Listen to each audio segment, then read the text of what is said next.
ত্রিপুরা মধ্যশিক্ষা পর্ষদের বোর্ড পরীক্ষায় ফি বৃদ্ধির সিদ্ধান্ত ঘিরে রাজ্য জুড়ে ক্ষোভ। এই সিদ্ধান্তের প্রতিবাদে আজ শিক্ষা ভবনের সামনে বামপন্থী ছাত্র সংগঠনগুলির বিক্ষোভ কর্মসূচি অনুষ্ঠিত হয়। দুপুর 2টা থেকে শুরু হওয়া বিক্ষোভে ছাত্র যুবদের স্লোগানে মুখরিত হয়ে ওঠে গোটা এলাকা। বাম ছাত্র সংগঠনের সম্পাদক সৃজন দেব বলেন, ফি বৃদ্ধির সিদ্ধান্তটি একেবারেই হঠকারী। এতে দরিদ্র পরিবারের ছাত্রছাত্রীরা ক্ষতিগ্রস্ত হবে। তার অভিযোগ, বর্তমান সরকারের আমলে শিক্ষা থেকে শুরু করে সমস্ত ক্ষেত্রেই ধস নেমেছে। তিনি আহ্বান জানান ছাত্র সমাজ সহ সাধারণ মানুষকে ঐক্যবদ্ধ হয়ে এই সরকারের বিরুদ্ধে রাস্তায় নামতে হবে।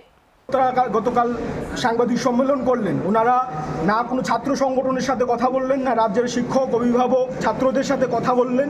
ওনারা সাংবাদিক সম্মেলন করলেন এবং ফি বাড়ানোর সিদ্ধান্ত রাজ্যবাসীর ঘাড়ে, শিক্ষক ছাত্রদের ঘাড়ে চাপিয়ে দিয়েছেন। এবং উনি যে যুক্তি দিয়েছেন দ্রব্য মূল্য বৃদ্ধি ফলে ওনাদের এই ফি স্ট্রাকচার বাড়াতে হয়েছে, কিন্তু আমাদের দেশের প্রধানমন্ত্রী এবং দেশের শাসক দল, রাজ্যের শাসক দলের নেতারা, মন্ত্রীরা জিডিপির কথা বলছেন এবং জিএসটির কথা বলছেন। জিএসটি কমানোর ফলে শিক্ষা ব্যবস্থার শিক্ষা সংক্রান্ত যে বিষয়গুলো ওখানে দাম কমবে বলে ওনারা জিগির তুলছেন, কিন্তু আমরা প্রকৃতপক্ষে দেখলাম গতকাল ওনারা সাংবাদিক সম্মেলন করে বললেন যে দ্রব্য মূল্য বৃদ্ধির ফলে আমাদের রাজ্যের মাধ্যমিক এবং উচ্চ মাধ্যমিক যারা শিক্ষার্থীরা আছেন তাদের ফি বাড়ানো হয়েছে, দ্বিগুণ তিনগুণ হারে ফি বাড়ানো হয়েছে। এই ফি বাড়ানোর ফলে আমাদের রাজ্যের অসংখ্য হাজার হাজার ছাত্ররা এখন কিভাবে তাদের এই অতিরিক্ত ফি দেবেন, এ নিয়ে সারা রাজ্যের ছাত্রদের মধ্যে একটা বৈষম্য তৈরি হয়েছে। আমরা এসএফআই মনে করি এইভাবে কোনোভাবে ছাত্রদের উপর ফি বাড়ানো চলবে না এবং এটা কোনোভাবেই আমরা ছাত্র সংগঠন হিসাবে